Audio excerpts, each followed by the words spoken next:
जय श्रीराम।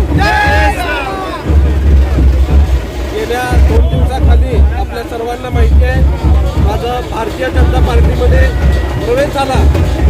आपल्या देशाचे आदरणीय पंतप्रधान नरेंद्रजी मोदी साहेब व त्याचबरोबर आपल्या महाराष्ट्राचे ऊर्जावान मुख्यमंत्री सन्माननीय देवेंद्रजी फडणवीस साहेब यांचा आशीर्वाद घेऊन प्रदेशाध्यक्ष सन्माननीय रवींद्रजी चव्हाण साहेब, त्याचबरोबर आपले पालकमंत्री जयकुमार भाऊ गोरे, आपल्या सोलापूर शहरातील आमदार माझे मोठे बंधू देवेंद्रदादा कोठे व त्याचबरोबर आपले विजयकुमार देशमुख मालक असतील, सुभाष बापू देशमुख असतील, यांच्या सर्वांच्या आशीर्वादाने मी आज भारतीय जनता पार्टीमध्ये प्रवेश केलेला आहे।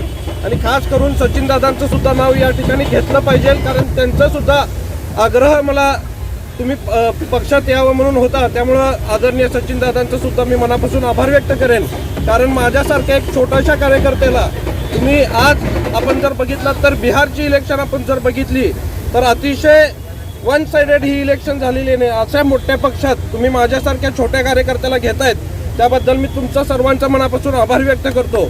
निश्चितच गेल्या महापालिकेला जे 2-3 जागा मुळे आपलं बहुमत राहिलं होतं, येणाऱ्या काळामध्ये येणाऱ्या महापालिकेमध्ये 70च्या वर भारतीय जनता पार्टी निश्चितपणाने जाईल,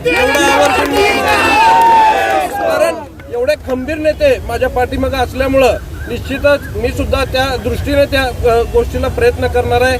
आज जर बघितलं तर स्वर्गीय तात्यासाहेबांचं कार्य असू दे, स्वर्गीय महेश अण्णांचं कार्य असू दे, ते पुढे घेऊन जाण्याचं काम आम्ही निश्चित दोन्ही बंधू मिळून करू, एवढा आवर्जून सांगतो।